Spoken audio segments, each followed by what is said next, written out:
masivo que tenga una masa importante como para generar un campo gravitacional, va a generar atmósferas. Obviamente, dependiendo del planeta y dependiendo de la composición, las atmósferas van a ser de diferentes gases, ¿no? Por ejemplo, hay planetas que están literalmente rodeados de metano, hay planetas que están rodeados de vapor de agua, hemos descubierto otros planetas que están rodeados de vapor de agua fuera del sistema solar, en fin, ¿no? Dependiendo mucho de la composición del planeta. Básicamente nosotros a la atmósfera le llamamos aire. Es cuando hablamos de aire, aire atmosférico, nos estamos refiriendo a una mezcla de gases. El aire en sí no es un elemento, no es un componente, sino es una mezcla de gases que forma la atmósfera, ¿no? Y este aire se compone principalmente de nitrógeno. El nitrógeno es el 78% del contenido de gases de la atmósfera, con un 20% de oxígeno. Lo demás pues serán otro tipo de gases, ¿no? Neón, hidrógeno, CO2, en fin. Pero realmente cuando hablamos de aire, estamos hablando de nitrógeno, ¿no? Un 80% de su contenido. Lo que les comentaba, ¿no? 78% de nitrógeno y un 21% de oxígeno. La atmósfera, bueno, tiene capas, tiene algunas capas importantes. Las principales, pues son las que tenemos aquí, ¿no? Troposfera, estratosfera, mesosfera y la termosfera. Cada uno tiene propiedades diferentes.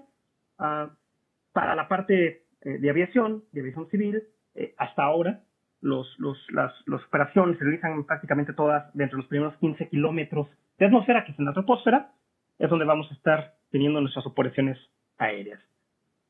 Entre cada una de estas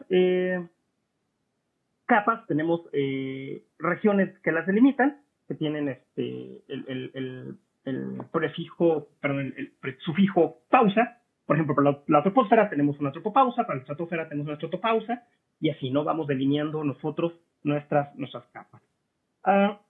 Estas capas tienen fenómenos térmicos muy interesantes, que bueno, nosotros no vimos termofluidos, ni estamos viendo una clase de transferencia de calor, ni de térmica, pero hay cosas muy extrañas, ¿no? La temperatura sube y baja, por ejemplo, dentro de la troposfera, creo que viene más adelante el dato, pero por cada kilómetro que subimos entre la troposfera me parece que perdemos 6 grados de temperatura, algo así, hasta que llegamos a la estratosfera, donde la temperatura comienza a subir de nuevo por las propiedades químicas de la estratosfera, la temperatura vuelve a subir, llegamos a la mesosfera, donde la temperatura vuelve a bajar, llegamos a la termósfera, donde la temperatura vuelve a subir, hasta que llegamos a la exósfera, donde ya estamos prácticamente en el espacio exterior y el concepto de temperatura ya no tiene sentido. No es que, ¿cómo explicarlo? Este es un concepto un poquito raro. En la exósfera no es que la temperatura sea muy baja, no es que la temperatura sea cero, es que no hay un concepto de temperatura. Ahorita vamos a ver un poquito, vamos a platicar de lo que es la temperatura, pero ya se los había yo comentado, ¿no? La temperatura simplemente es la medición de la actividad molecular valga la redundancia, de las moléculas de un fluido, ¿no? Y si estamos en la estratosfera, como ya les comentaba, donde no tenemos un fluido, donde ya no tenemos gases, donde ya no tenemos aire, pues no hay moléculas que interactúen. Entonces, si no hay moléculas que interactúen, no podemos transferir energía entre moléculas y no podemos hablar de una temperatura. Entonces, el concepto simplemente no tiene ningún sentido. Es un concepto un poquito raro, pero es bastante interesante cuando se estudia ya un poquito lo que es vuelos exosféricos. Bueno, aquí nos da un poquito de las propiedades de cada capa, no me voy a detener. A nosotros básicamente lo que nos interesa pues es, saber que dentro de la troposfera, la primera capa que tenemos ahí, por esta cosa, aquí es donde vamos a tener todas las operaciones civiles, en la primera capa. Tenemos la estratosfera, donde vamos a tener globos meteorológicos y operaciones militares. Tenemos, de hecho, vuelos militares que trabajan a la estratosfera. Ya en la mesósfera, pues realmente no tenemos mucha actividad, simplemente son partes de transportación para llegar a la termósfera, donde pues tenemos vuelos ya espaciales, por decirlo así, ¿no? Donde ya tenemos el transbordador, bueno, el transbordador ya no existe, pero tenemos todos los dispositivos que están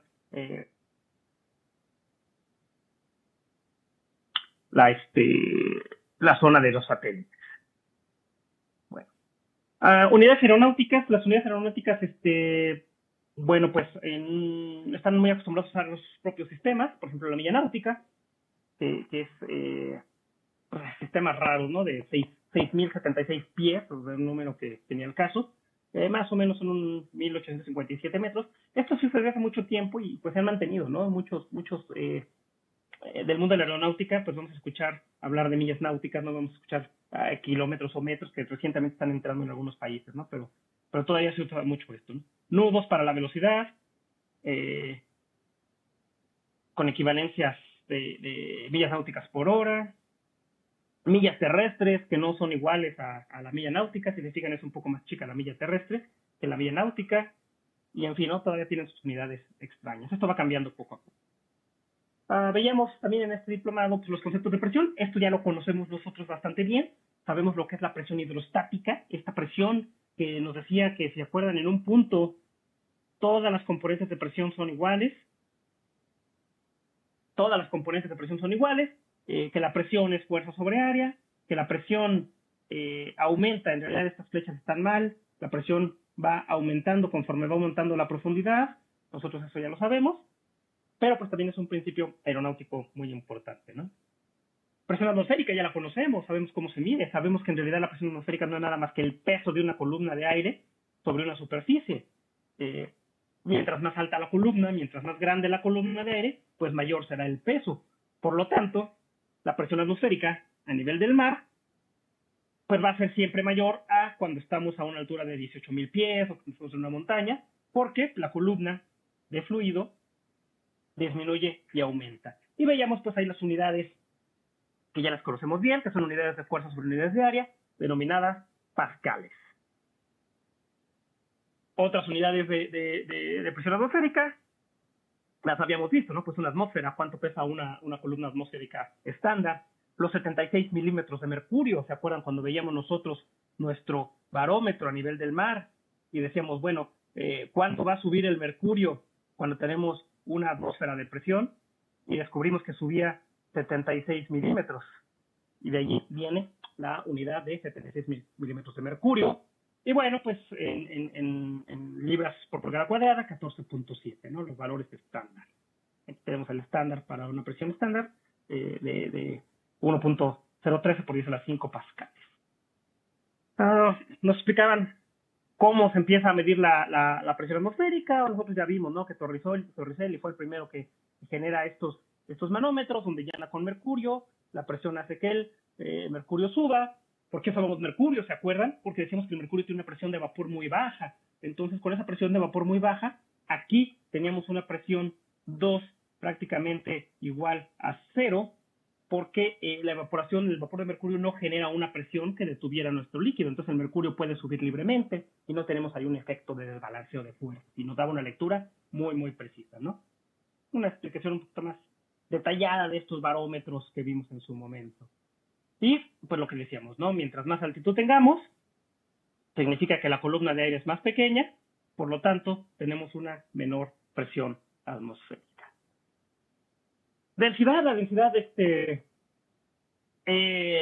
vimos que era la masa que tiene un objeto por unidad de volumen, y por ahí nosotros vimos, cuando vimos cuerpos sumergidos, cómo un objeto que se sumerge en un fluido desplaza una cantidad equivalente a la masa de ese volumen. Lo estábamos viendo nosotros cuando les platicábamos aquella anécdota, aquella leyenda de la corona de Arquímedes.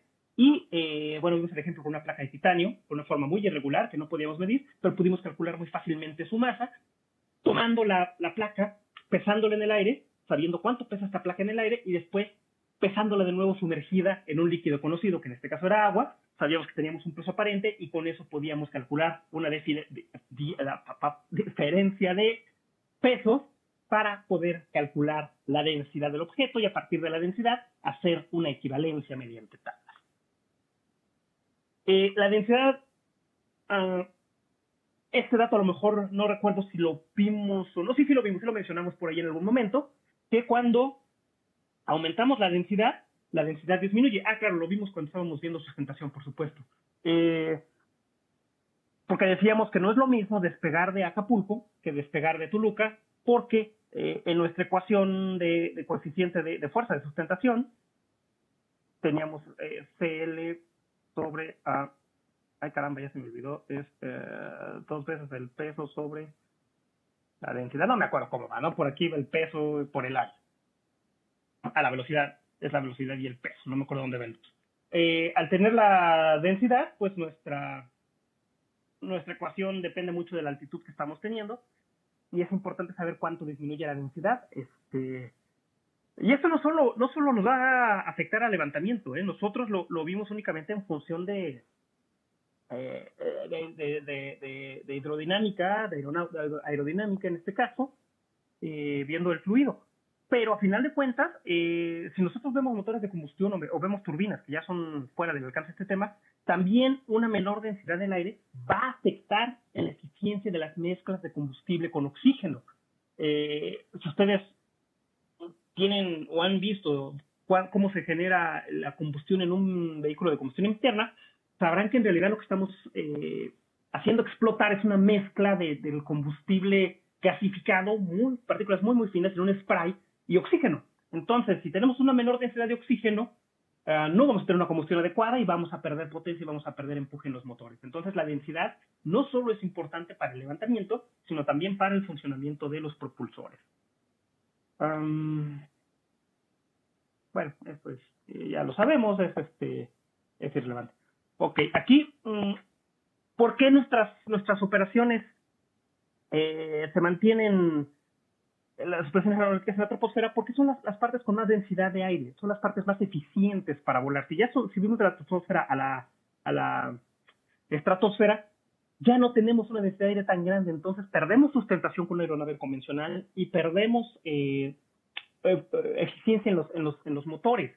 Los motores ya no van a tener la eficiencia suficiente como para propulsar a la aeronave. Entonces, la física que tenemos para vuelos troposféricos no sirve para volar en la estratosfera. Tendríamos que tener, y tenemos diseños que son muy diferentes, pero que ya están en el borde de lo que es la aeronáutica experimental o la aeronáutica militar, ¿no? Yo creo que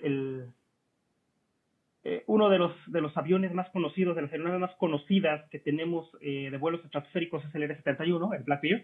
No me acuerdo si veré más adelante una imagen, ahorita lo checamos.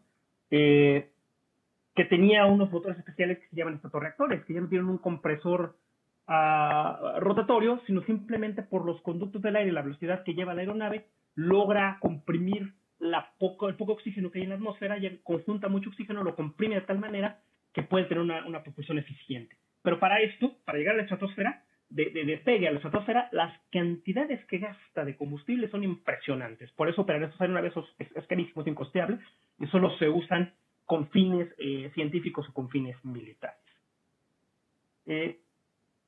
Temperatura, bueno, veíamos un poquito lo que les platicaba, ¿no? De cómo la temperatura no es nada más que la medida de la interacción molecular que tienen estas moléculas. El calor, a final de cuentas, la temperatura es la representación del calor que estamos ejerciendo en el sistema, y el calor no es nada más que la representación de la energía de movimiento que tienen las partículas. Cuando estas partículas chocan, se genera calor, el calor se desprende y nosotros lo podemos medir en función de una temperatura, pero simplemente es movimiento de partículas. Entonces, como les platicaba más adelante, más atrás, en la estratosfera, si ya no tenemos moléculas que estén chocando una con otra, pues no importa qué tan rápido vaya la molécula, no va a generar ningún calor, ¿no? Bueno, estos son detalles de la humedad, la densidad del aire, realmente no son muy interesantes. Les platicaba también al principio del curso, eso ya no lo vimos, que tenemos fluidos compresibles y fluidos incompresibles. El aire es un fluido muy compresible, ¿no? Nosotros lo vimos ahí en un pequeño ejemplo únicamente.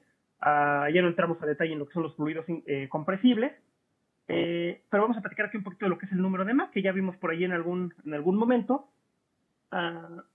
Y esto va a tener un efecto muy importante en lo que es ya los vuelos cuando intentan ser supersónicos. Lo vamos a ver ahorita más adelante, no a muy detalle, pero vamos a ver por qué que el aire sea un fluido muy compresible también es una afectación importantísima en la forma en la que desarrollamos nuestros sistemas aeronáuticos, los aeronaves comerciales, ¿no? El número de Mach está muy relacionado con lo que es la velocidad del sonido. Dependiendo de la superficie donde estemos o dependiendo del medio, el sonido se va a propagar a diferentes velocidades. Y nos referimos al sonido porque son ondas a final de cuentas, ¿no? Imagínense que tenemos un canalito con agua. Yo tengo aquí un pequeño pistón y yo muevo este pistón muy rápido de adelante hacia atrás. Le doy un empujoncito, ¡pum! Lo que va a pasar es que se va a generar una onda. Y esta olita se va a empezar a mover, va a empezar a viajar con el tiempo, ¿no? Se va a empezar a mover, se va a empezar a mover, se va a empezar a mover. Es la misma ola, la misma, no son muchas, es la misma, pero se va moviendo. Ya eso es a lo que nos referimos con la velocidad de propagación del sonido, la velocidad de propagación de estas ondas. En medios sólidos, el sonido se propaga más rápido que en medios que en fluidos, y dependiendo del fluido, de la temperatura y de la densidad, también se va a propagar de diferente manera, ¿no? Nosotros, con fines prácticos, para fines prácticos, tenemos estandarizada la velocidad del sonido a 340 metros sobre segundo o 760 nudos, pero esto es, bueno, con ciertas consideraciones, ¿no? A aire atmosférico, a unos determinados Kelvin, creo que son 20 Kelvin, y si estamos más arriba o más abajo, pues el fluido se propagará de una manera diferente. Para aeronáutica es importante la velocidad del sonido y que el aire sea un gas altamente compresible por lo siguiente: la famosísima barrera del sonido. Esta barrera es literalmente una barrera física, es algo que tenemos que romper si queremos pasar de un vuelo subsónico a un vuelo supersónico. ¿Qué es un vuelo subsónico? Una aeronave que vuela por debajo de la velocidad del sonido. Un vuelo supersónico es aquel que va por arriba de la velocidad del sonido. Y esto que vemos aquí, este cono sónico, es literalmente una barrera física que tenemos que romper. Necesitamos energía, necesitamos una forma geométrica muy específica para poder romper esa barrera del sonido.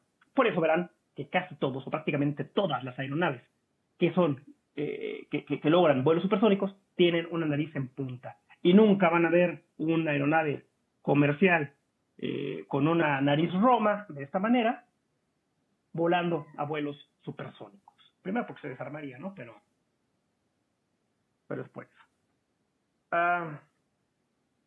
Bueno, esto es lo que se explicaba un poquito. Lo que es el número de Mach, lo que es la velocidad del sonido y la compresibilidad del aire van a afectar la resistencia del avance del avión. Pero es una resistencia física, es una barrera literalmente. Bueno, el número de Mach lo definimos con la velocidad que tiene una corriente de fluido o la velocidad que tiene un objeto en un fluido sobre la velocidad del sonido. Y este va a ser nuestro número de Mach. Idealmente, un número de Mach igual a 1 es un vuelo supersónico, un número de Mach, bueno, un vuelo sónico, perdón, un número de Mach mayor a 1 será un vuelo supersónico, un número de Mach menor a 1 será un vuelo subsónico, y un número mucho mayor a 1 ya lo consideramos como un vuelo hipersónico. Bueno, el número de Mach viene en honor a Ernest Mach, que fue el que empezó a describir esto, y es lo que les decía, ¿no? Dependiendo del nivel del Mach, podemos obtener nuestro velocidad del sonido, y entonces podemos asignarle a la velocidad de vuelo un número, ¿no? Por ejemplo, recuerden, estos números son adimensionales, velocidad sobre velocidad es adimensional.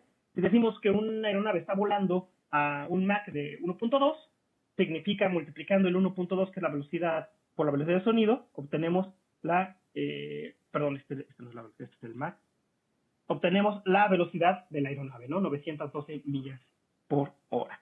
Aquí tenemos algunos ejemplos de vuelos supersónicos. Si se fijan, casi todos son militares, digo casi todos porque tenemos aquí un prietito en el arroz, como se diría, que es la única aeronave comercial de vuelo supersónico que hemos tenido en el mundo, que operó durante muchos años de una manera relativamente exitosa, que era el Concorde. No sé si a ustedes les tocó ya el Concorde, los últimos vuelos, los últimos 2 accidentes que tuvo y que tuvo que ser retirado ya por eso, que fueron los pretextos en realidad. Operar el Concorde era carísimo, en 2 sentidos. Primero, la cantidad de pasajeros que lleva es ridícula, porque si se fijan, es esbeltísimo, o sea, es pequeñísimo, tiene una nariz en punta, pero tiene que ser un fuselaje muy, muy pequeño para lograrlo.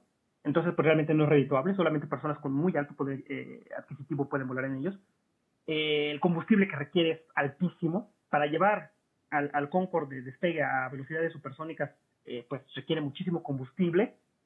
Y el otro costo que tiene, que es un costo indirecto, es la contaminación sonora que genera, ¿no? El Concorde requiere espacios aéreos muy específicos, alejados de ciudades, porque el famoso boom sónico, que vamos a ver ahorita más adelante, que genera el Concorde es altísimo, entonces la contaminación sonora es terrible, ¿no? No, simplemente no es posible operarlo, por ejemplo, en el aeropuerto de la Ciudad de México, porque volvería locos a todos.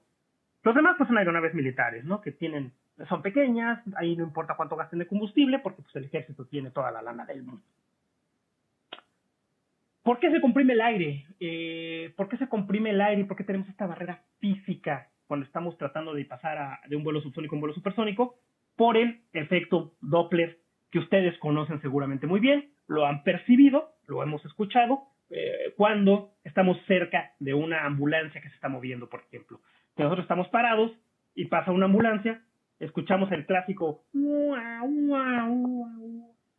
Esto es porque cuando la ambulancia viene hacia nosotros y se está moviendo, tenemos aquí la ambulancia, y la ambulancia está moviendo hacia acá, el sonido viene comprimiéndose un poquito en esta dirección, porque se está moviendo. Y ya una vez que pasó, como la ambulancia se está alejando, entonces las ondas sonoras se espacían más hacia nosotros. Hacia adelante las va comprimiendo, hacia atrás las viene estirando. Entonces, esto es lo que causa el efecto Doppler y eso causa este cambio de sonido que tenemos en los motores, en lo que se habla. Todo se debe a esto. Ahora, bueno, estos son los niveles de presión del aire que realmente nos interesan. ¿Qué ocurre cuando nuestra ambulancia, imagínense que nuestra ambulancia empieza a acelerar, ¿no? Vamos a poner que tengo aquí la ambulancia y acelera mucho, ¿no? Primero, pues las ondas van separadas una cierta distancia, ¿no? Si acelera más, lo que va a ocurrir es que las ondas pues ya no van a poder ir tan rápido más que la velocidad del sonido, que es constante, ¿no? Y se van a pegar más. Si acelera más acercándose a la velocidad del sonido, o sea, ya está a nada de la velocidad del sonido, pues las ondas van a tratar de alejarse a la misma velocidad. Entonces ya la ambulancia va casi a la velocidad del sonido. ¿Qué pasa cuando llega a la velocidad del sonido? El sonido se pega. El sonido ya no avanza. Cuando estamos a la velocidad del sonido, imagínense que yo tengo, voy a poner la ambulancia que viene aquí a una velocidad, y esta es una onda de sonido que viene exactamente a la misma velocidad. Entonces, ¿qué hace? Se acumulan, pero sigo generando ondas. Estas ondas no dejan de generarse. Entonces estas ondas se están acumulando una tras otra. Se acaban literalmente haciendo una barrera de fluido que es tan denso, porque estas ondas comprimieron tanto el fluido que es tan denso que se vuelve una barrera física. Atravesarlo, romperlo, tenemos que tener pues un objeto con una forma de punta para poder cortar esto, como si fuera un cuchillo literalmente. Aquí estamos hablando de cortar un objeto muy denso, entonces necesitamos algo filoso que lo atraviese, que logre penetrar esta barrera de fluido y atravesarla. Pero, pues si nosotros rompemos algo, todo este sonido, todas estas ondas de sonido que tenemos aquí acumuladas, eso es sonido, o sea, sigue siendo una onda que está ahí. Cuando la rompemos, todo este sonido se esparce. Y tenemos el famosísimo boom sónico, la onda de choque. Es todo el sonido, todas las capas de sonido que tenemos ahí que se liberan. Una vez que ya pasamos esta barrera, el sonido, todo el sonido que viene, ya queda atrás de la ambulancia. Imagínense que nuestra ambulancia entonces ya llegó acá. Y todo el sonido que veníamos generando ya se queda acá atrás. Entonces ya no tenemos impedimento. Podemos volar hasta alcanzar otro segundo impedimento, que va a ser la barrera térmica, que es cuando la temperatura, la fricción del aire es tan alta que los materiales ya no resisten, ¿no? Pero ese es otro asunto físico. Entonces, literalmente les digo yo, la barrera del sonido, lo que se llama la barrera del sonido, es una barrera sólida. Es fluido tan denso, que no se puede atravesar fácilmente y necesitamos mucha potencia y geometrías muy específicas para cortar, para romper esta barrera del sonido. Y la explosión es, una explosión, que ustedes buscan en YouTube, video de barrera del sonido, se oye como viene la aeronave y se sigue, ¿no? Bueno. Esto es un poquito sobre cómo medimos la velocidad del aire, es interesante, pero no vamos a entrar en detalle. Los principios ustedes ya tendrían la manera de descifrarlos, cómo funciona un tubo Pitot, que tiene dos presiones, mide un diferencial de presión y a partir de un diferencial de presión medimos la temperatura. Básicamente como cuando nosotros estábamos usando el principio Venturi para medir velocidades de flujo. Aquí sí es un tubo Pitot, que es diferente, esto no vamos a entrar en mucho detalle. Hay muchas velocidades para las aeronaves, la velocidad verdadera, la velocidad sobre el terreno, la velocidad calibrada, en fin, ¿no? Levantamiento, bueno, aquí vamos un poquito a los detalles de física de levantamiento sobre las leyes de Newton. No vamos a entrar tampoco en mucho detalle con esto porque pues, es física básica, ¿no? El efecto Magnus, ya lo vimos nosotros también.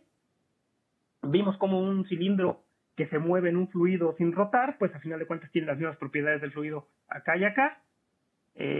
No es hasta cuando empieza a rotar que nosotros vamos a tener diferentes propiedades aquí y acá, y esto nos genera un efecto de levantamiento, que es lo que habíamos visto en algún momento, ¿no? El principio de Bernoulli, ya lo conocemos también. El principio de Bernoulli explica moderadamente lo que ocurre en el ala o en las semisalas del avión, aunque no detalle, ¿no? Realmente sabemos que hay otros componentes involucrados ahí que no conocemos del todo, pero el principio de Bernoulli lo explica bastante bien. Y eso lo conocemos, ya lo sabemos muy bien, sabemos que nosotros tenemos diferencias, caídas de presión en estos sistemas, y a partir de estas caídas de presión, nosotros podemos medir, sí, a partir de las caídas de presión podemos medir las velocidades de nuestro fluido, o al revés, ¿no? Si conocemos las velocidades, podemos medir las presiones. Vimos también por ahí algunos ejemplos de ductos convergentes y divergentes, algunas toberas, y vimos cómo de aquí a aquí, pues con el principio de Bernoulli también podemos ahí resolver varias cosas, también mediante la cinemática de los fluidos, ¿no? Y parte de eso, bueno, pues es lo que nos ayuda a explicar un poco los perfiles aerodinámicos, de una manera, les digo, muy empírica y muy, muy ejemplificada, ¿eh? No es exactamente toda la física que está ocurriendo aquí, pero sí ocurre de una manera muy especificada. Tenemos lo que son las nomenclatura de las aeronaves. A nosotros ahorita para superficies aerodinámicas pues nos importaba básicamente la cuerda y nos importaba la envergadura que no vemos aquí, que es la zona que está acá, para poder calcular nuestros coeficientes de sustentación y nuestros coeficientes de arrastre. Aquí tenemos un perfil aerodinámico real, como están compuestos. Realmente es así como se ven por dentro las alas, las semialas, o de esta manera, ¿no? Pero eso ya es cuestión de meterse a lo que es resistencia estructural, porque estas cosas son las que van a sustentar todo el peso del avión. Ellas, bueno, se sustentan a sí mismas con su coeficiente de sustentación, pero también tienen que cargar todo el fuselaje. Entonces, el cómo estén unidas al avión y la resistencia que tenga esto es fundamental para que puedan soportar todo el peso de la aeronave. Tenemos más nomenclaturas aquí en un planeador solar, que esos planeadores solares suelen tener envergaduras enormes para albergar todos los paneles solares que llevan. Pero aquí tenemos un perfil de alar, si lo podemos ver de esta manera, como esto pues sería, si consideramos un cilindro de fluido, pues sería muy análogo a lo que teníamos nosotros en un principio Venturi, ¿no? Donde aquí la velocidad acelera y acá disminuye y generamos una zona de baja presión. ¿Cómo evaluamos nosotros esto en tierra? Bueno, pues con túneles de viento. Nosotros en CIDES tenemos un túnel de viento y me hubiera encantado que hubiéramos tenido acceso, porque a lo mejor hubiéramos podido hacer por ahí un par de prácticas, no en aeronaves, sino en paletas de aerogeneradores, en perfiles de aerogeneradores, pero bueno, ya será otra ocasión. Y me parece que tenemos un túnel muy parecido a este, no estoy muy seguro del que tenemos abajo, sin todo esto, pero sí es de este estilo, es pequeñito. Pero los túneles de viento son importantísimos para poder determinar lo que son varios coeficientes de sustentación, de arrastre y aparte la visualización de flujo, ¿no? Esto lo vimos cuando vimos cinemática del fluido, veíamos cómo podemos visualizar el flujo tanto con CFD, mediante vectores y mediante campos vectoriales, campos de campos escalares, o experimentalmente mediante trazas de acolorante o trazas de humo dentro de nuestros túneles de viento, ¿no? Veíamos que los túneles de viento aplican para todo, ¿no? Desde vehículos deportivos, aquí podemos ver, por ejemplo, cómo los alerones, si le vamos a poner un alerón, si vamos a tunear nuestro carro, hay que ponérselo bien, no hay que ponérselo nomás ahí porque se vea bonito, porque esto podría darnos un efecto contrario y generarnos o sustentación o empuje hacia abajo, o simplemente más arrastre, ¿no?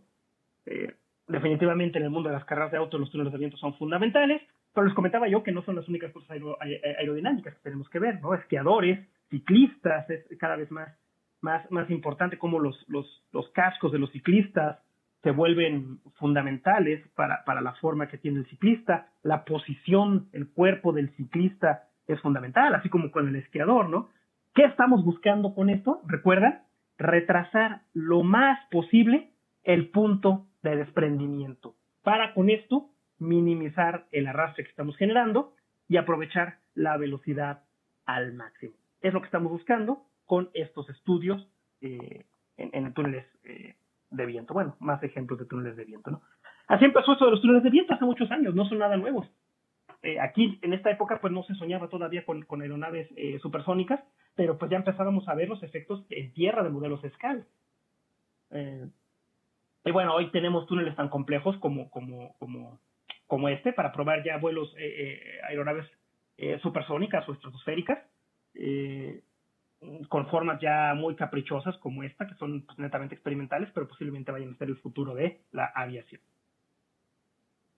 Y para vuelos supersónicos también, ¿no? Aviones alas muy pequeñas, pero propulsores muy grandes y formas que pueden romper la velocidad del sonido.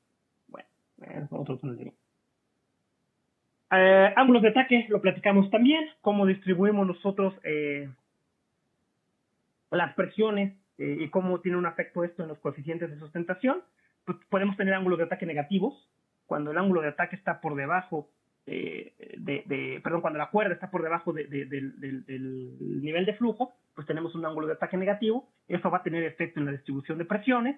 Si la aeronave se eleva o disminuye, pues tenemos ángulos de ataque positivos, ya lo vimos, que realmente lo platicamos también, ¿no? Tener un ángulo de ataque no implica que nos estemos elevando, sino significa que estamos manteniendo una sustentación, eso lo vimos con el ejemplo del avión que hicimos. Y bueno, pues ya está, ángulos de ataque muy drásticos, que también vimos ahí el ejemplo del avión que cae en Afganistán, que si nosotros elevamos el ángulo de ataque demasiado, entonces nuestro coeficiente de sustentación se pierde completamente y la aeronave entra en pérdida. Les comentaba yo en su momento que nosotros tenemos superficies de sustentación fijas, que son alas, y tenemos también superficies de sustentación rotativas, que son alas también. Esto de aquí son literalmente alas, tienen, no el mismo, obviamente, porque pues, depende mucho de la topología y del objetivo de la aeronave, pero tienen los perfiles similares, perfiles alares. Entonces, yo les comentaba muy bien, cuando hablamos del efecto Magnus, no hablamos de sustentación por rotación, no hablamos de helicópteros, porque al final de cuentas el helicóptero va a tener una sustentación muy parecida a el ala de un avión.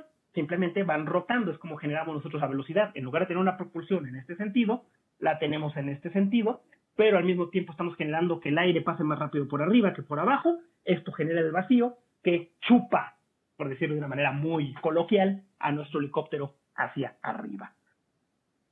Aquí tenemos un detalle más del helicóptero, ¿no? Básicamente, si nosotros tomáramos un punto tangencial en este momento y sacamos una velocidad, pues sería el equivalente a una aeronave de ala fija, ¿no? Pero es la manera en que generamos esta sustentación. Hay un ejemplo que no viene aquí, que es una mezcla de dos cosas, que sería el girocóptero, se llama. El girocóptero es una aeronave ligera muy pequeñita, que tiene una torre y arriba tiene unas alas rotativas. Ya la dibujé mal, bueno, lo voy a dejar así. Alas rotativas, tiene su asientito, aquí va el piloto, tiene rotativas, pero no tiene un motor en estas alas rotativas. Lo que tiene es un sistema de cabeceo. Estas se pueden inclinar un poquito. donde sí tiene un motor es en la parte de atrás y tiene un propulsor que nosotros no vimos ya acá atrás, que es una hélice. Bueno, tiene sus llantitas, ¿no? Cuando este propulsor empuja hacia adelante, genera el suficiente empuje para que nuestra aspa fija comience a rotar por la velocidad que tiene el aire. Y esta rotación genera sustentación. Y estos girocópteros pues son muy interesantes, son aeronaves muy económicas, muy simpáticas de volar y pues aparentemente muy divertidas, ¿no? Yo quisiera tener una, pero yo creo que me estrellaría contra cualquier cosa que viene. Capas límites las conocemos ya muy bien, sabemos que nuestras capas límites generan perfiles de flujo sobre nuestras superficies aerodinámicas, que en estas superficies tenemos efectos viscosos, que estos efectos viscosos se deben a la fricción entre capas y que estas fricciones entre capas me generan disminuciones en las velocidades del aire hasta que tenemos una velocidad de cero en nuestra capa superficial. Y bueno, esto es importantísimo porque al final de cuentas es lo que nos va a generar el arrastre por fricción, el arrastre de la piel que tenemos ahí en nuestro sistema, ¿no? Y es importante también porque cuando nosotros desprendemos la capa límite de la superficie de nuestra aeronave, tenemos el punto de separación. Y entonces generamos nuestra capa turbulenta, que recordando esta capa turbulenta, es malísima para la sustentación, no nos ayuda a la sustentación, y bueno, tenemos que evitar retrasar lo más posible este punto de separación para evitar el arrastre que vamos a generar aquí, ¿no? Y aquí, bueno, tenemos un ejemplo de un automóvil de carreras, de cómo se ve ya nuestra estela turbulenta. Incluso los automóviles de carreras, hoy en día en la Fórmula 1 es un problema esto, se ha disminuido, pero es un problema, porque cuando un auto de Fórmula 1 entra en la estela turbulenta del que viene adelante, pierde el efecto suelo, pierde esta sustentación negativa que les había platicado yo, ¿no? Recuerda que les había dicho que las superficies aerodinámicas de un auto de carreras están al revés, para generar que el carro se pegue al piso y entonces la tracción y las curvas sean lo más rápido posibles. Sin embargo, si entramos a la estela turbulenta del carro que viene adelante, perdemos este efecto suelo. ¿Qué ocurre? Disminuye la fricción en las ruedas, disminuye esta fuerza de fricción y el carro pierde el agarre contra la pista. Entonces no puede rebasar, no puede tomar curvas y es complicadísimo. Entonces, también en tierra tiene efectos de turbulencia, aunque obviamente pues no se va a caer. El carro no va a salir volando, no va a tener muchas cosas ahí.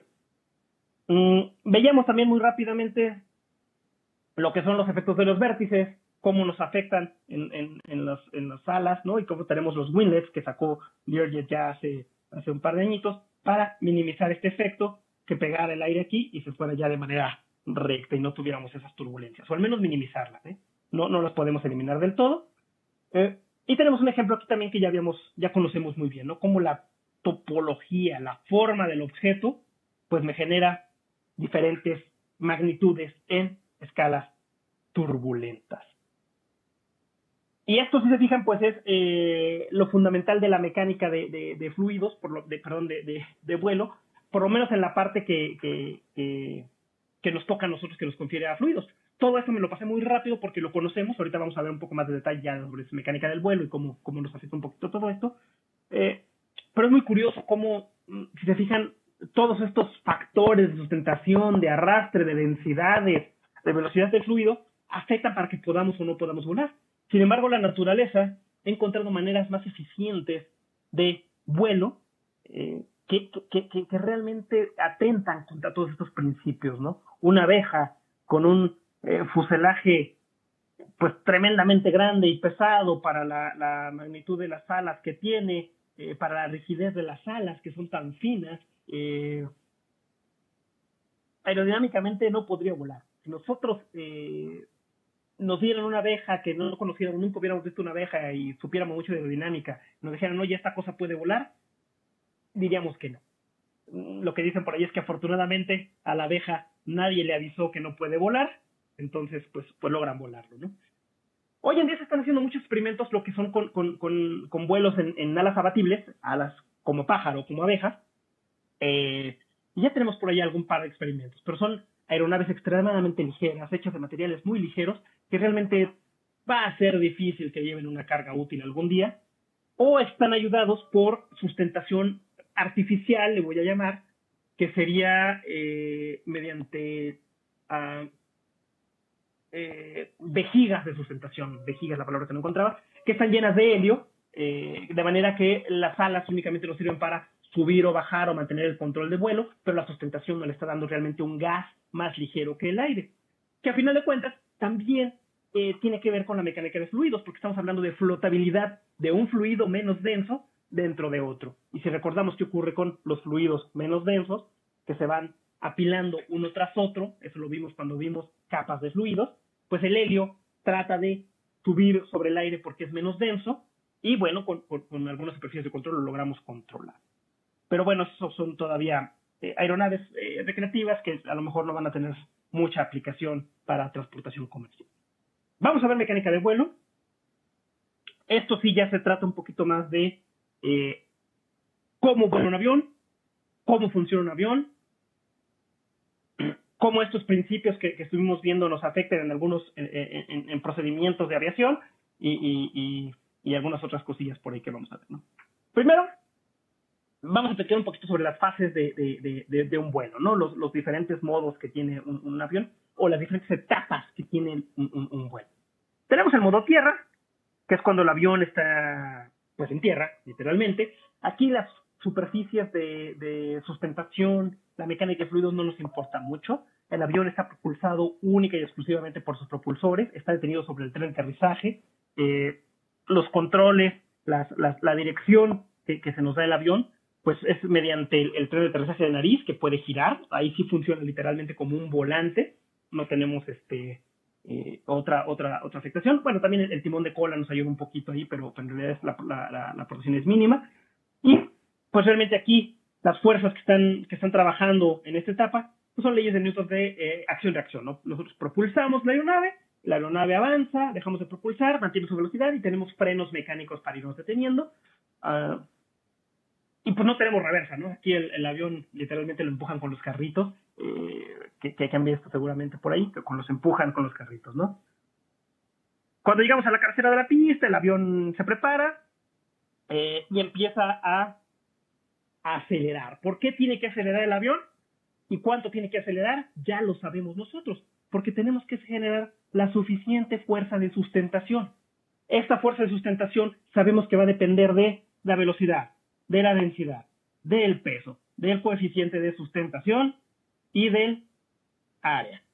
Nuestra fuerza de sustentación es función de todas esas variables y tenemos que garantizar que el empuje de la aeronave sea suficiente para que en donde estemos nosotros, en el aeropuerto que estemos, a nivel del mar, sea en Toluca, sea en Querétaro, para el peso que tenemos en la aeronave, que ya tiene unas condiciones geométricas establecidas y conocidas, alcancemos la velocidad adecuada. Entonces, en esta etapa de aceleración, pues ya saben los pilotos cuánta potencia tienen que ejercer en la aeronave para que el empuje sea el suficiente para alcanzar la velocidad requerida antes de que se les acabe la pista.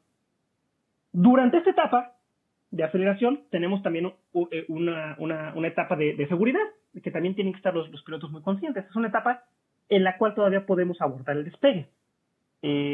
Imaginen nosotros que tenemos la pista de esta manera, que tiene una longitud fija, tenemos aquí las cabeceras, aquí ya se acaba y tenemos camas de seguridad a veces, ¿no? Si nos va bien y todo. Si los pilotos llegan a un punto establecido de la pista y detectan algo raro o no estén en la velocidad adecuada o presenten algo raro, todavía en esta zona de aborto de despegue están en opción de detener la aceleración y aplicar frenos y detener la aeronave de una manera segura. Pasando este punto, ya la aceleración y la propulsión es tan grande que ni cortando de tajo y ni frenando van a alcanzar a frenar y la aeronave va a terminarse la pista, se la va a comer y se va a salir y pues hemos visto algunos accidentes de ese tipo. Eso pasa mucho sobre todo en los aterrizajes luego, ¿no? También que no alcanzan a frenar y pues se salen, ¿no? Pero bueno, tenemos este modo de aborto de despegue, esta etapa de aborto de despegue, ¿no? Si todo sale bien, como es la mayoría de las veces, tenemos el modo de ascenso. Recuerden, aquí y acá lo que buscamos es maximizar el coeficiente de sustentación. Por lo tanto, nuestra aeronave va a estar trabajando regularmente con los flaps extendidos. No tenemos velocidad, pero necesitamos maximizar el coeficiente de sustentación. ¿Qué hacemos? Modificamos las superficies aerodinámicas, modificamos el ala, extendemos los flaps y con eso ganamos más coeficiente de sustentación. Claro, hay una pérdida, también vamos a aumentar nuestro coeficiente de arrastre, por eso no vamos a mantener los flaps extendidos durante todo el vuelo. Pero durante estas etapas, pues no importa, ¿no? Gastamos un poquito más de combustible, sacrificamos ese coeficiente de arrastre y logramos una buena sustentación hasta que terminamos el ascenso, ¿no? Hasta que llegamos al modo de crucero. Obviamente durante esta etapa pues también tenemos ahí no se dio, ¿no? Una opción de aborto de vuelo. Si detectamos que algo sale muy mal, pues a lo mejor todavía tenemos tiempo de corregir, de regresar al aeropuerto, dar una vuelta, o de tomar medidas evasivas, como ocurrió no me acuerdo qué avión era, pero en el accidente de la Hudson, seguramente han escuchado de él, donde el piloto, se me olvida el nombre siempre de este señor, tiene nombre que parece de chica, logra acuatizar literalmente su avión en el río Hudson. Todo esto ocurrió en un modo de aborto de vuelo y con una pericia del piloto impresionante, ¿no? Impresionante. Si todo sale bien, como casi siempre pasa, la mayoría de las veces, entramos a vuelo crucero.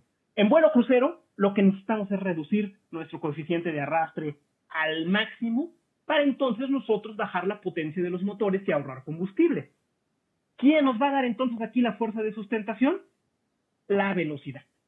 La forma aerodinámica es importante, sí, definitivamente, pero ya no lo es tanto. Nos importa tener la mayor velocidad, por lo tanto, retraemos flaps, buscamos el ángulo de ataque adecuado, con las alas con los flaps retraídos. Ya sabemos también que con el ángulo de ataque aumentamos o disminuimos nuestro coeficiente de sustentación.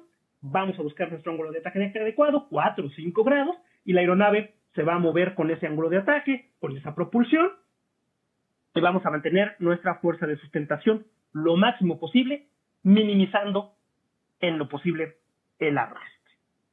Termina nuestro vuelo crucero, vamos a acercarnos al aeropuerto de destino. De nuevo necesitamos maximizar la sustentación porque vamos a bajar la velocidad. Aquí empezamos a bajar velocidades, entonces tenemos que maximizar nuestro modo de sustentación. Aquí nos conviene tener arrastre. ¿Por qué nos conviene tener arrastre? Porque el arrastre nos va a ayudar a bajar la velocidad.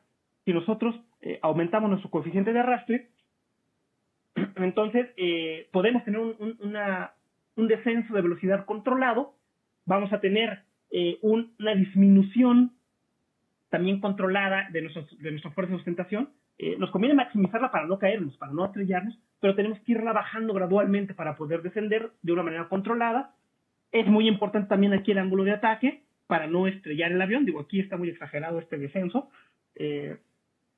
Tendríamos que bajar de esta forma para luego tomar un ángulo de ataque. Y todo tiene que ir muy controlado, ¿no? Entonces aquí el arrastre nos ayuda, el arrastre es nuestro amigo hasta cierto punto, siempre y cuando no entremos en pérdida. Y bueno, por último, llegamos a pista, tocamos tierra y entramos otra vez en modo de aterrizaje. Y estas son las etapas de vuelo. Como ven, pues tenemos el piloto tiene que estar muy pendiente de muchas cosas, ¿no? Pesos, velocidades, ángulos de ataque, conocer su aeronave con áreas y coeficientes, condiciones atmosféricas. La densidad aquí no es la misma densidad que tengo acá arriba o que voy a tener acá. Son muchísimas cosas que tenemos que tomar en cuenta, ¿no? Obviamente esto va a ser importante dependiendo del tipo de aeronave y dependiendo de la altitud a la que vamos a volar y las condiciones climáticas, ¿no? Si es una aeronave pequeñita, pues a lo mejor las densidades no van a variar tanto porque no vamos a estar volando a altitudes importantes y pues no le hacemos mucho caso. Pero pues sí tenemos que tomarlo en cuenta. ¿Qué ocurre con las fuerzas? Bueno, esto ya lo conocemos, las fuerzas que actúan sobre las aeronaves. Pues tenemos empuje, arrastre, levantamiento y peso, que son las 4 principales que tenemos, ¿no? Tenemos un empuje, ya sea por medio de una propela o de una turbina, tenemos el arrastre que se opone, tenemos el peso de la aeronave y tenemos la sustentación. Y para un helicóptero, para una ala rotativa, funciona exactamente igual.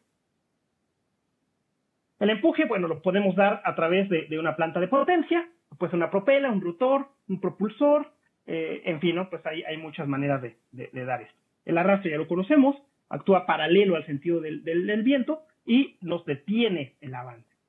El peso, pues bueno, el peso es la masa del avión aplicado en un campo gravitacional y esta es una resultante que está en el centro de gravedad. Es muy importante conocer dónde está nuestro centro de gravedad de la aeronave por, de nuevo, el ejemplo del avión de Afganistán, donde yo calculé mi despegue y todo en un centro de gravedad definido.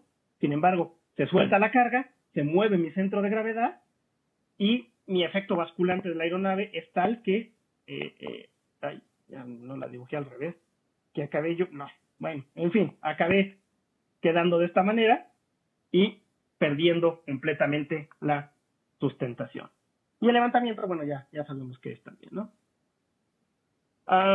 Balanceo de fuerzas, ya lo vimos, ¿no? ¿Qué ocurre cuando una de estas fuerzas es mayor que la otra? El avión avanza, disminuye su velocidad, se eleva o aterriza.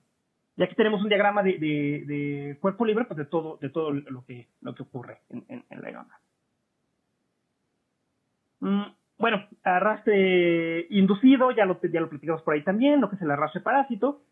Cuando tenemos sustentación, pagamos un precio, que es nuestro arrastre inducido, que ocurre, bueno, en cualquier superficie, ¿no? Lo que dice, no podemos tener sustentación sin tener al menos ahí un arrastre.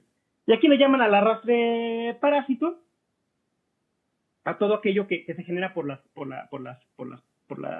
esa arrastre que no se genera por las sustentaciones, por las superficies de vuelo. Tenemos el de forma, que ya hemos dicho, ¿no? Que no es lo mismo una esfera que una placa que un cuadrado. Tenemos por fricción. Y aquí mencionan otro que es por interferencia, que es en las uniones. En cualquier unión se genera también ahí arrastres. Al final de cuentas, todo esto suma y nos dan un coeficiente de arrastre genérico. El de interferencia, ¿no? Aquí todas estas zonas que tenemos uniones generan también por ahí arrastres parásitos. Y bueno, pues en la piel de las aeronaves por fricción, que ya lo vimos. Y tenemos otra imagen de lo que es lo que ocurre con este arrastre, todas estas vórtices que se generan, que nos dan tanto problema, que ya vimos por ahí en un video. Y bueno, repetimos la imagen de estos efectos en las puntas de las alas. Las tablas de coeficientes de sustentación contra arrastres, hasta pues te les digo, hay que tener una para cada superficie, para cada tipo de geometría aeronáutica, por ejemplo, que no son las únicas, las de NACA. Aquí tenemos pues coeficientes de arrastre, coeficientes de sustentación, tenemos el muy importante coeficiente de sustentación contra arrastre, donde podemos determinar el coeficiente de arrastre inducido. Importantísimo punto, el coeficiente de sustentación máximo, la punto de pérdida que tenemos acá, y en fin, ¿no? Tenemos ahí varias cosas. Perdón. Bueno, otro ejemplo de cómo funcionan los coeficientes de sustentación contra arrastre. Realmente no nos vamos a brincar. Velocidad contra rapidez, esto lo platicamos, ¿se acuerdan cuando vimos lo que era la diferencia entre una magnitud escalar a una magnitud vectorial? Pues lo decíamos la diferencia, ¿no? Y en inglés, pues sí tienen las palabras speed y velocity, que son importantes no confundirlas. Nosotros rapidez casi no lo usamos aquí en español, ¿no? Que siempre decimos velocidad y todo. Los efectos de la turbulencia, ya lo platicamos, ¿no? Ya decíamos cómo no podemos estar en esta zona, aquí voy a evitar, no podemos estar ahí, porque entonces nosotros perdemos sustentación, cualquier aeronave que venga acá, y lo veíamos en el video, ¿no? Del 737 que entra en la estela del 727, y vemos cómo el 737 inmediatamente pierde sustentación, obviamente de manera controlada, cuando entramos ahí, ¿no? Si la aeronave fuera más pequeña o el piloto no se esperara esto, pues lo que ocurre es pierde la sustentación y se estrella. Efecto tierra para los helicópteros, para los aviones también es importante. Toda la turbulencia que se genera en la parte de abajo, esto también es interesante. El ver cómo está fluyendo, porque podemos tener, si estamos despegando, el flujo no va a tener una salida libre, sino va a pegar en la tierra, y esto va a ocasionar también un montón de fenómenos aquí desconocidos. Bueno, no desconocidos, conocidos, pero no tan estudiados, que a veces no comprendemos del todo, ¿no? Sobre todo cuando estamos nosotros muy cerca de tierra, porque los vórtices que estamos generando se van a bloquear con el suelo y pueden generarnos condiciones muy extrañas, ¿no? Aquí hay un efecto que se llama el efecto de cizalladura, que es cuando estos vórtices pueden llegar a ser tan grandes pero estar en el suelo, que generan un efecto de esta manera, y esto literalmente empuja el avión hacia abajo, ¿no? El avión viene volando muy bien y de repente, ¡pum!, se cae. ¿Por qué se cayó? ¿Perdió sustentación o algo? Una explicación probable es estos vórtices tan grandes que están rebotando en la Tierra y acaban empujando el avión hacia abajo, lo que son los efectos de destellado. ¿Cómo se vuela una aeronave? A final de cuentas nosotros vimos sustentación y vimos arrastre y vimos cómo subíamos y bajábamos. Pero si nosotros ponemos nuestras superficies aerodinámicas no sobre el centro de masa, como regularmente ocurre con el ala, el ala, una nota aquí que casi siempre cometemos, y yo digo lo cometemos, ¿no? Las aeronaves no tienen dos alas. El ala es completita, desde aquí hasta acá. Esto es mi envergadura de ala y es lo que tenemos. Esto de aquí se denomina en realidad semiala, que luego lo decimos en plural, las alas, ¿no? Tienen dos alas, pero es incorrecto, es decir, un ala con semialas. Ahorita estamos viendo, cuando veíamos sustentación y arrastre, pues veíamos los efectos del ala, cómo nos afectan al peso en el centro de masa con sustentación, ¿no? Nos elevamos o bajamos. Pero ¿qué pasa si nosotros ponemos nuestra superficie aerodinámica de manera vertical? ¿Cómo ocurre en el timón de cola o en la superficie de control vertical? Lo que va a ocurrir es que voy a generar sobre el centro de masa efectos de sustentación laterales. Es decir, si yo muevo mi superficie vertical hacia acá, por ejemplo, el aire va a venir, va a girar hacia acá, me va a generar una zona de diferencial de presión con respecto a este lado, y lo que va a ocurrir el avión es que va a empezar a girar sobre su eje vertical.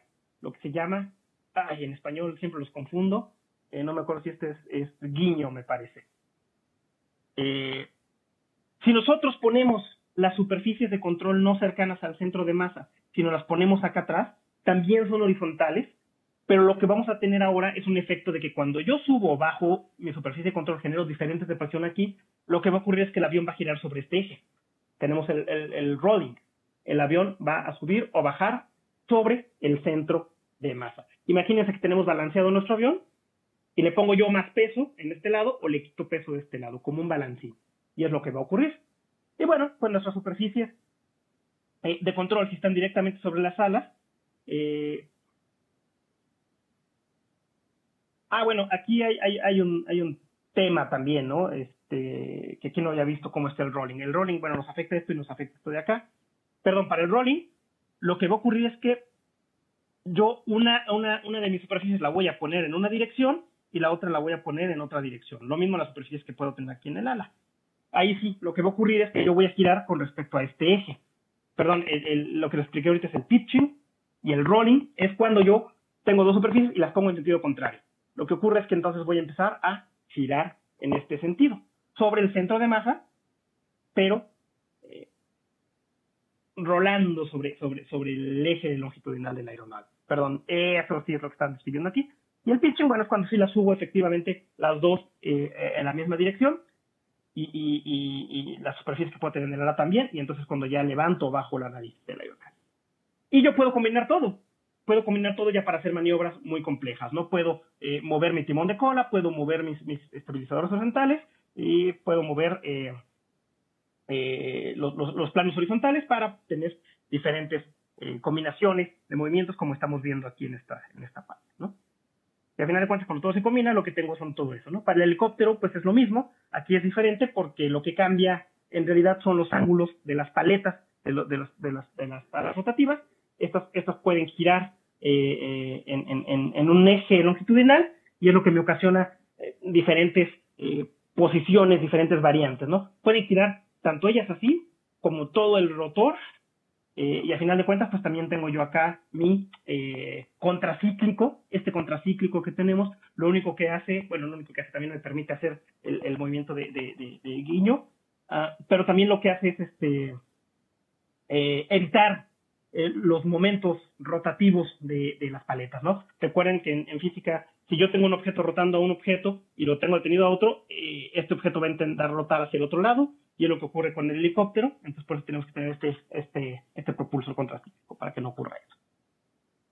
La estabilidad de la aeronave, bueno, platicamos nosotros un poquito de estabilidad. Veíamos que un objeto que tiende a regresar a su misma posición, a su mismo punto, es un objeto estable. Cuando el objeto pierde velocidad, pero al final de cuentas cambia su posición, pero se detiene, es un objeto neutralmente estable. Y un objeto inestable es cuando no regresa a su misma posición y a su misma velocidad, ¿no? Esto lo vimos cuando vimos por ahí un poquito de flotabilidad. El avión está flotando en la atmósfera, por lo tanto, tiene que considerar estos principios también de estabilidad. Bueno, aquí se explica un poquito todo eso, estabilidad dinámica, esto de ver qué era, porque no me acuerdo. Bueno, es lo mismo, ¿no? Que al final de cuentas la aeronave tiene que llegar siempre a su misma posición. Aquí hay algo, déjenme ver si estamos adelante, si no se los platico de una vez. No, aquí está. Ok. Cuando hablamos de estabilidad, nosotros queremos que una aeronave sea estable, obviamente, ¿no? Porque va a ser más fácil de controlar, va a ser más fácil de mantener en posición, y es como tener un objeto flotando que está estable, ¿no? No tenemos que hacer mucho para mantenerlo ahí en sus posiciones. Sin embargo, cuando tenemos estabilidad, le vamos a pegar a una cualidad que se llama maniobrabilidad. ¿Qué tan rápido puedo yo cambiar de dirección? Si el objeto es muy estable, voy a requerir mucha fuerza para sacarlo de esa estabilidad, cambiar de dirección y volver a entrar a un sistema de estabilidad. Entonces, a mayor estabilidad, perdemos maniobrabilidad. A mayor maniobrabilidad significa que tengo una aeronave menos estable. Como ven, siempre hay un balance de fuerzas en todo lo que está ocurriendo en el sistema. Y otra condición que voy a perder, otra característica, es la controlabilidad, que es qué tan rápido yo puedo responder a los cambios de posición, ¿no? Por ejemplo, si yo voy en un carro, imagínense, giro el volante, me tengo que esperar 3, 4 segundos para que el carro empiece a dar vuelta, significa que tengo muy poca controlabilidad. O empiezo a girar el volante y hasta que no llego a cierta posición del volante el carro empieza a girar, esto afecta a la controlabilidad. Si se fijan, no es tanto la fuerza que yo estoy poniendo en los controles, sino qué tan rápido responden en función del tiempo. Y la estabilidad también afecta a esto. Y bueno, pues esto afecta mucho a lo que es el diseño de las aeronaves. Ya les platicaba yo, lo mencioné muy rápidamente, de lo que era una aeronave de ala superior, por ejemplo. Dependiendo de dónde estén ubicadas las alas de mis aviones, de las aeronaves, vamos a alterar su estabilidad, su maniobrabilidad y su controlabilidad. Si nosotros tenemos las alas aquí abajo, el avión no va a ser tan estable. Bueno, va a ser estable dependiendo de dónde esté la masa del objeto, ¿no? ¿Se acuerdan que veíamos por ahí el punto de flotabilidad en los barcos? Cuando veíamos flotabilidad, que decíamos, bueno, yo tengo un barco, tengo aquí el centro de masa, y luego tengo un punto de flotabilidad que puede estar arriba o puede estar abajo, dependiendo ahí, ¿no? Y si está arriba, pues entonces esto puede rotar. Y veíamos el barco que está diseñado para que cuando esté invertido, su flotabilidad fuera tal que se regresa a su posición inicial. Con las aeronaves pasa exactamente lo mismo. Dependiendo de dónde esté su centro de masa contra el centro de giro y sus sistemas, pues vamos a tener ahí efectos en la estabilidad del mismo. Una aeronave que tiene, imagínense que esta aeronave tiene aquí su centro de equilibrio, pues si se fijan, tiene gran parte de la masa acá arriba que acá abajo, entonces es muy fácil perturbarlo para que esta aeronave gire. En cambio, si yo pongo el ala acá arriba, donde esté mi centro de masa con respecto al centro de sustentación, pues realmente estoy colgando, ¿no? Entonces, hacer que esto suba o baje, si yo suelto el control, pues lo que va a hacer es, de nuevo, oscilar como un péndulo y regresar a una posición de equilibrio de manera muy sencilla. Y así es como, pues, establece dónde va el ala en el avión, el por qué, dependiendo del tipo de aeronave. Los aviones militares es muy difícil que tengan alas superiores. Ahí requerimos mucha maniobrabilidad, requerimos mucha controlabilidad, aunque perdamos la estabilidad, es trabajo del piloto hacerlo. Bueno, los militares de combate, los aviones caza, pero tenemos, por ejemplo, el avión más famoso de carga militar, que es el Hércules, el C-130, que seguramente han visto por ustedes por ahí. Es un avión enorme, verde, chato, que tiene un ala superior tremenda. Es un avión de carga, entonces quiere ser muy, muy, muy, muy estable. Por lo tanto, tiene ala superior para que todo el peso quede por debajo y el avión tienda a balancearse naturalmente. La estabilidad lateral, el alabeo, pues es importante también. De nuevo, con alas superiores, con alas inferiores afectan.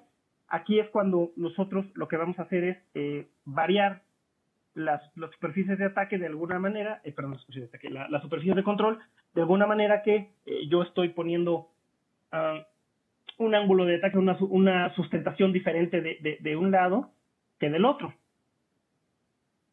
Cuando yo invierto estos campos, cuando cambio estas fuerzas de sustentación, lo que genero es generar fuerzas invertidas que me generan un momento.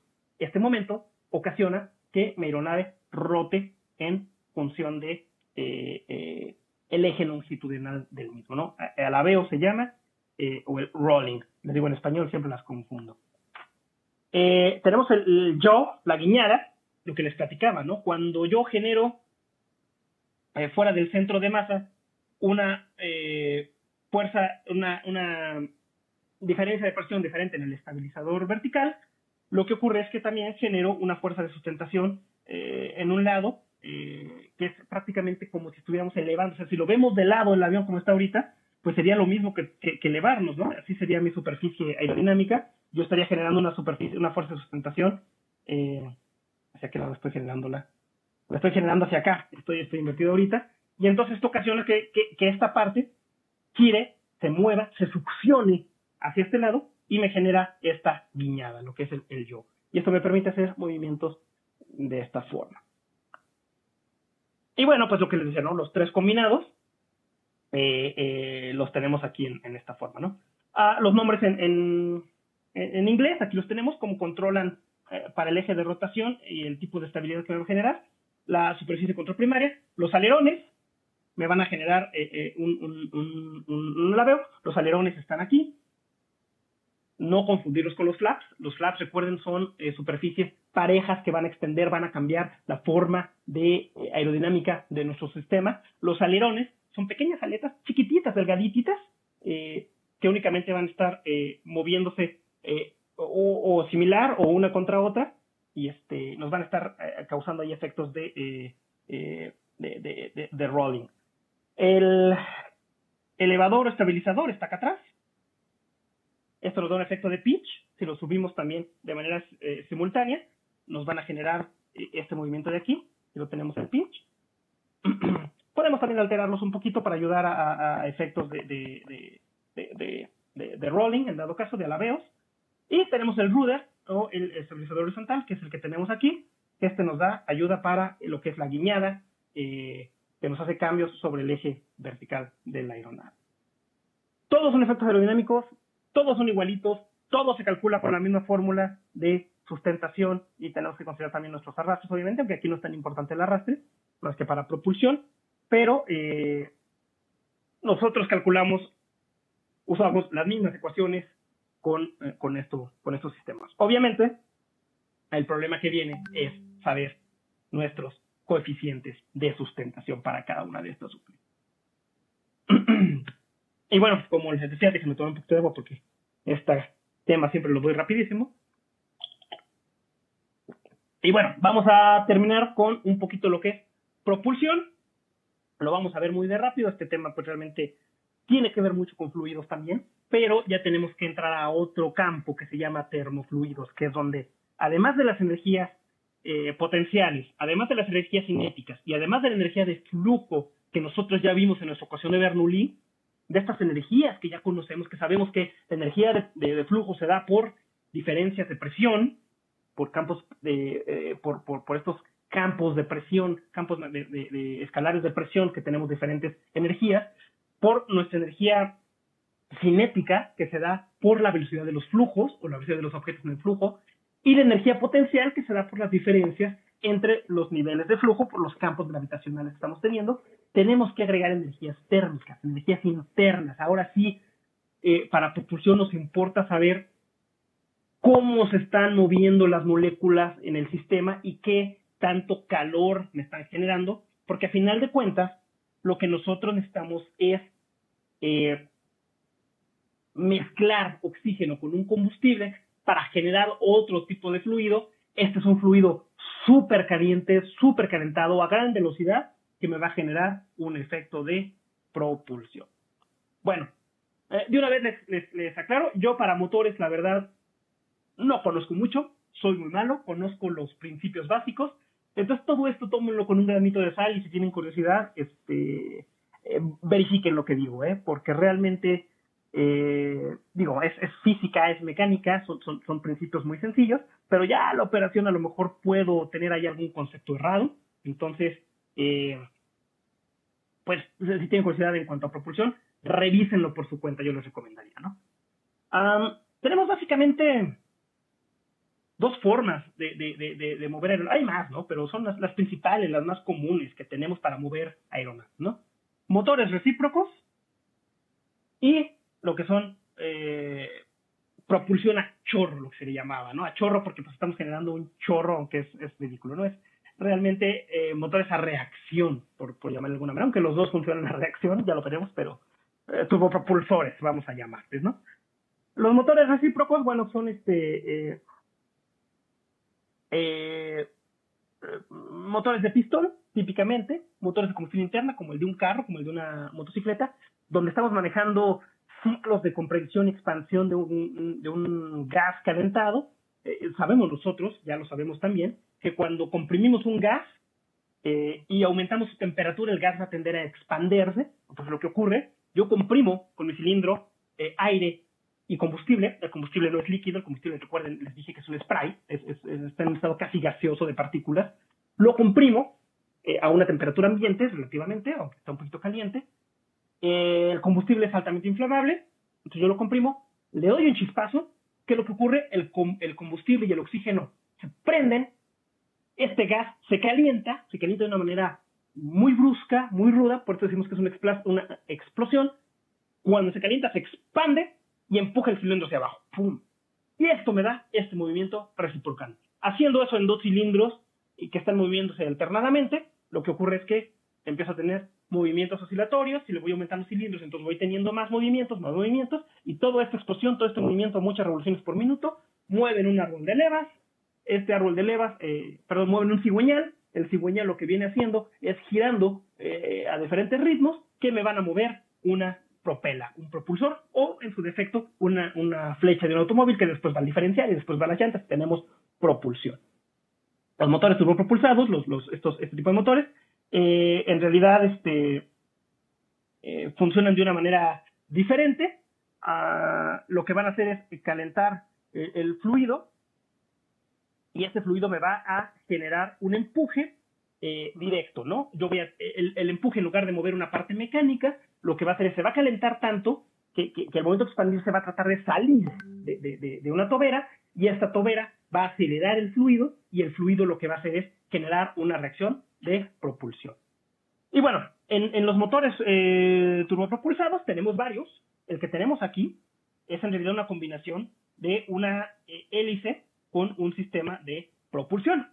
Estos motores lo que hacen es en realidad auxiliarse de la propulsión de este efecto de aumento de velocidad de los gases después de que los comprimimos. Ahorita lo vemos más a detalle, desde que los comprimimos, para mover una propela. Entonces tengo un doble sistema, ¿no? Tengo mi hélice, que me va a ayudar a hacer un empuje, pero está movida no por un circuito reciprocante como de pistones, como el de acá, sino por medio de la expansión de gases calientes directos. En los aviones a propulsión, bueno, también tenemos turbojets, turbofan, que al final de cuentas van a emplear el mismo principio, ¿no? Aquí lo que ocurre es, entra bueno, creo que tengo más adelante los detalles. Sí, tenemos más adelante los detalles, entonces me voy a brincar estas para no. Motores recíprocos, ya se los platiqué.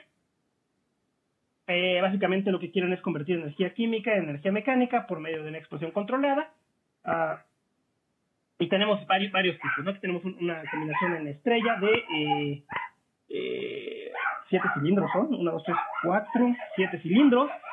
Estos motores, como les comento, van a tener sus cámaras de combustión, sus pistones. Aquí no tenemos un cigüeñal, tenemos este sistema rotativo, que es el que traslada los movimientos basculantes de estos cilindros. Y bueno, aquí nos dice que tenemos ignición por bujía e ignición por compresión. Dependiendo del combustible, vamos a tener estos dos tipos. Vamos a tener ignición por bujía cuando tenemos, por ejemplo, gasolina o un elemento flamable, un elemento déjenme acuerdo, de alto octanaje. Sí, de alto octanaje vamos a requerir una inyección de bujía. De alto octanaje porque el octanaje lo que nos dice el número de octanaje, mientras más alto sea el octanaje, más puedo yo comprimir mi fluido sin que explote. Entonces, otro tip para economía de sus bolsillos, ya que tengan carro, si tienen carro, ponerle gasolina premium a un carro que requiere una compresión de 9.8 a 1 es tirar dinero a la basura, porque lo único que estamos haciendo al poner gasolina premium, que es el octanaje, es pedirle a la gasolina que aguante más compresión que nunca le vamos a dar. Entonces no tiene sentido, con la Magna es suficiente. Cuando tenemos ignición por bujía, lo que hacemos es detonar una chispa y prender el combustible. La ignición por compresión son cuando tenemos octanajes más bajos. Por ejemplo, el diésel tiene relativamente bajo octanaje. El bajo octanaje me permite que yo cuando comprimo el diésel con oxígeno, la pura compresión, recuerden que cuando yo comprimo un gas, el gas se calienta. Cuando tengo alto octanaje por bujía, la temperatura no es suficiente para detonar la explosión. Pero con bajo octanaje sí es suficiente. Entonces el diésel lo comprimo, toma la temperatura indicada y explota de inmediato. Explota de manera espontánea. No requiere una bujía y esta explosión, ¡pum!, me baja el cilindro, ¿no? Esto es ignición por compresión. Distribución de los cilindros. Tenemos radiales, en línea, en B y opuestos, ¿no? Esto es cilindros opuestos. No sé si les gustan las motocicletas, pero si les gustan las motocicletas, por ahí a lo mejor podemos ver ahí ejemplos muy típicos de lo que son los cilindros. Por ejemplo, BMW trabaja mucho con estos cilindros opuestos. Me parece que Honda también por ahí tiene alguna máquina. Se ven los cilindros, se ven las cabezas de los cilindros. Ahorita, si tienen curiosidad, busquen motocicletas antiguas de BMW y vamos a tener estos cilindros opuestos. Las aeronaves son iguales, ¿no? En B, pues es el típico motor en B de la Harley Davidson, copiada mucho ya después por todas las japonesas, por varias compañías. La diferencia entre una motocicleta es que aquí yo convierto la propulsión en este sentido y después la saco a la llanta. Y en el motor, pues en el avión, voy directo a la propela, ¿no? En línea, bueno, pues son cuando los vemos por arriba, nuestros cilindros se ven de esta manera. Acá tengo monobloque y todo, y acá tengo mi propulsor. Esto es típico de los carros chiquitos, ¿no? De 4 cilindros, algunos de 6 cilindros, que tienen los motores en línea, ya sean transversales o horizontales. Y bueno, los radiales como el que veíamos, ¿no? Que tiene, pues, mejor me regreso. Esta es una distribución radial.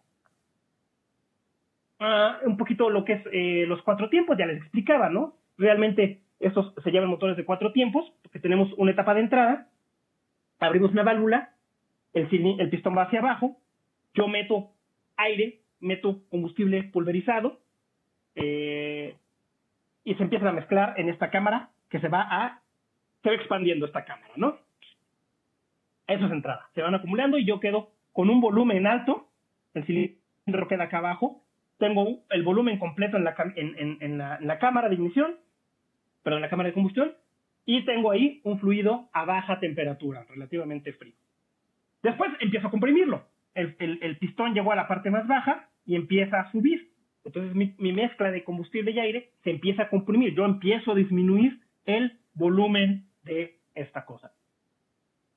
Si el combustible o el aire fueran fluidos incompresibles, estoy frito. No podría variar el volumen. Afortunadamente son compresibles y los puedo llevar a una compresión muy fuerte. Ya tenemos entonces mi fluido, mi mezcla de aire y combustible comprimido, y viene la etapa de ignición o la etapa de potencia, ¿no? ¿Qué ocurre aquí? Cuando tengo un fluido como diésel de bajo octanaje, la pura compresión que tengo yo aquí me generó suficiente temperatura para que tenga yo la detonación. Si tengo alto octanaje, como es la gasolina, yo tengo que meter una ignición externa, como es una chispa, que es para eso lo que tengo las bujías, y esto explota. Cuando explota, sube la temperatura del gas, este gas va a tender a expandirse, y cuando se expande, pues va a empujar el cilindro hacia abajo. Y esto genera que el cilindro baje y empiece a prepararse para el siguiente ciclo. Bueno, no es cierto, perdón, me falta un ciclo. No, sí, es correcto. Empieza a expandirse para el siguiente ciclo, que es que va el cilindro a subir una vez más. Pero ahora va a subir simplemente para vaciar todos los gases quemados. Aquí está subiendo por efecto mecánico. O sea, cuando sube el cilindro y cuando baja en estas etapas, lo hace de manera mecánica, es porque otro cilindro está empujando hacia abajo. Entonces aquí hay suficiente fuerza mecánica para subir, no requiere mucha energía.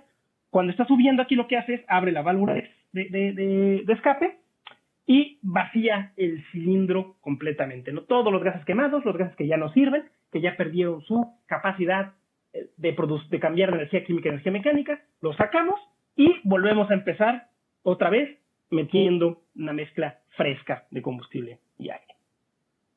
Y bueno, aquí son las partes del motor, no me voy a tener ahí, ¿no? ¿De qué nos sirve el motor si no tenemos algo que mueva al aire? Pues de nada. Un motor como esto sirve para un carro porque lo podamos conectar a la llanta va a generar fricción, la fricción va a generar movimiento en la tierra, pero en una aeronave necesitamos hacer algo diferente. Y lo que hacemos es conectar estos motores a una propela. Una propela es un ala. Es un ala de sección variable. Básicamente lo que va a hacer es ir variando, si vemos aquí en esta imagen, lo que vamos a hacer es tener un ala que va variando su perfil desde aquí hasta acá. Entonces es un ala que va torciéndose, por decirlo de alguna manera, ¿no?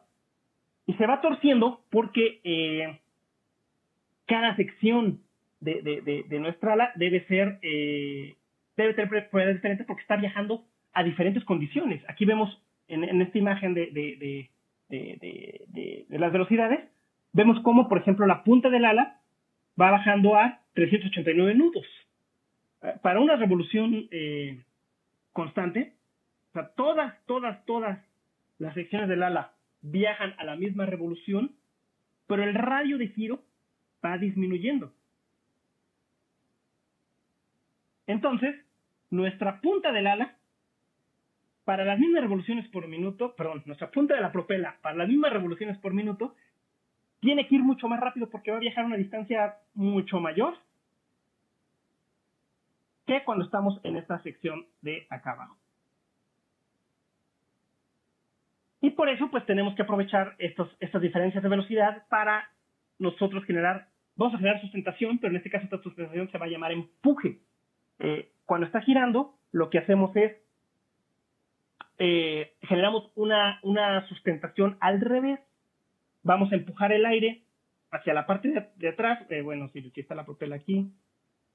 Nosotros con estos giros lo que vamos a hacer es empujar el aire hacia atrás y esto me va a generar una reacción de empuje, ¿no? Entonces yo empiezo a moverme hacia adelante. Y bueno, pues tenemos que tener estas diversas condiciones para garantizar la integridad estructural de nuestras propelas en esta zona. Bueno, esto no me voy a detener, son los sistemas ya muy de detalle, de flotadores y válvulas. Esto, pues, si tienen curiosidad de cualquier motor, revísenlo. En realidad, básicamente es igual a un carro, a cualquier sistema de combustión interna. Digo, no me voy a detener mucho.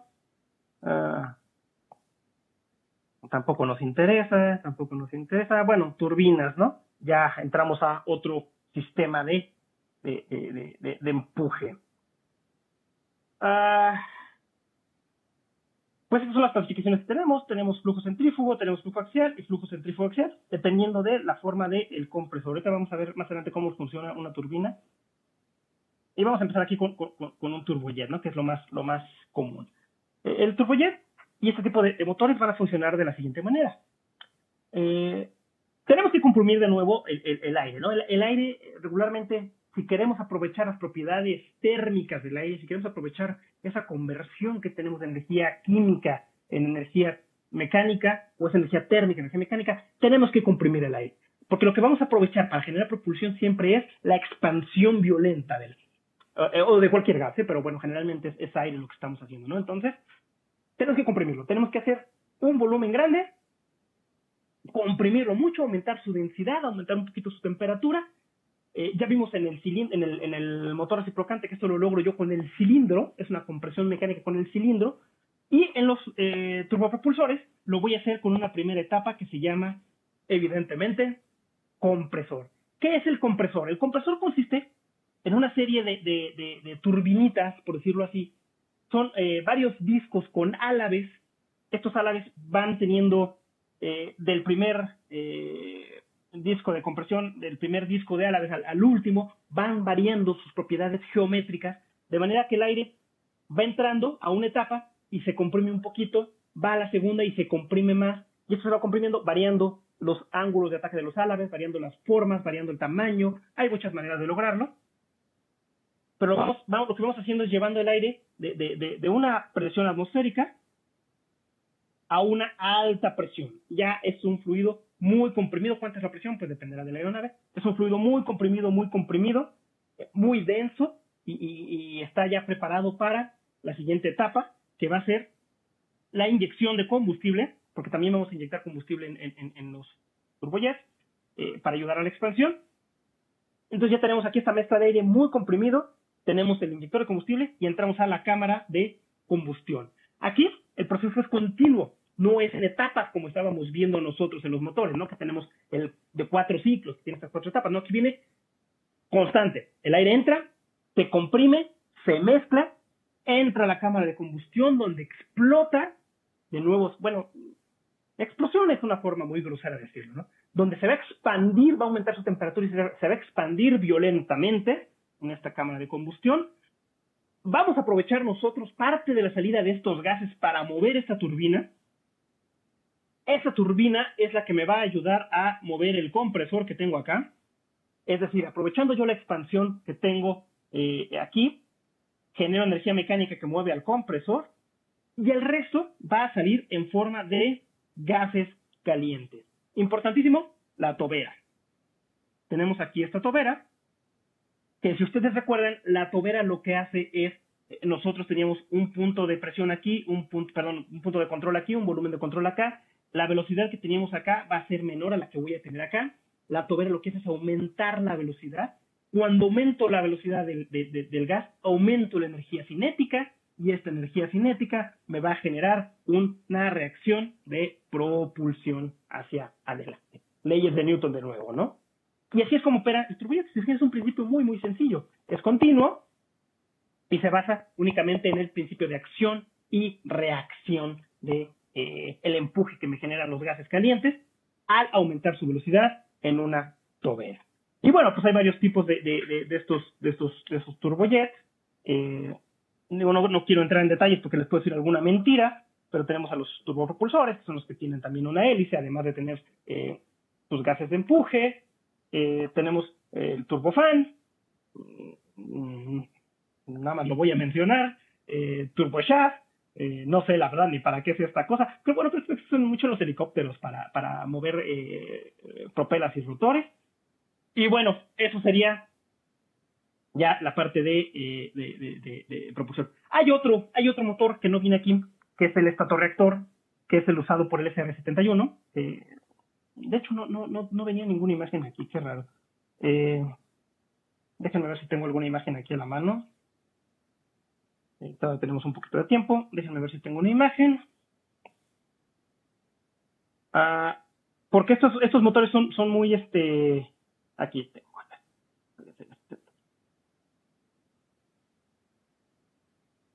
Es una nave muy interesante porque volaba vuelos hipersónicos. Durante mucho tiempo el SR-71 mantuvo récords de vuelo. Vean la forma que tiene, ¿no? Es todo hecho de materiales compuestos. La forma es un cuchillo. Si ustedes ven la punta, realmente es... Ay, caray. Oh, caramba. Aquí está. Es un cuchillo. Este borde de ataque de aquí es fino. La nariz es fina. Estos motores son estatorreactores. Son muy interesantes porque no llevan un compresor móvil. Ellos, por la misma velocidad a la que se mueve esta aeronave, comprime el aire de manera natural y hace la expansión con la inyección de combustible de una manera natural, entonces no requieren un compresor. Sin embargo, para vuelos de baja velocidad, pues esto requiere una cantidad de combustible impresionante para tener esos niveles de compresión. Déjenme ver si tengo por aquí algo de información sobre el vuelo supersónico. Bueno, el Concorde, que ya les platicaba, 90 minutos de Nueva York a Londres. Realmente es inviable. ahorita el récord de velocidad que acaba 2004, ¿no? Marzo de 2004, que tenemos registrado, es una aeronave experimental, el X-43A, con un Mach de 9.6.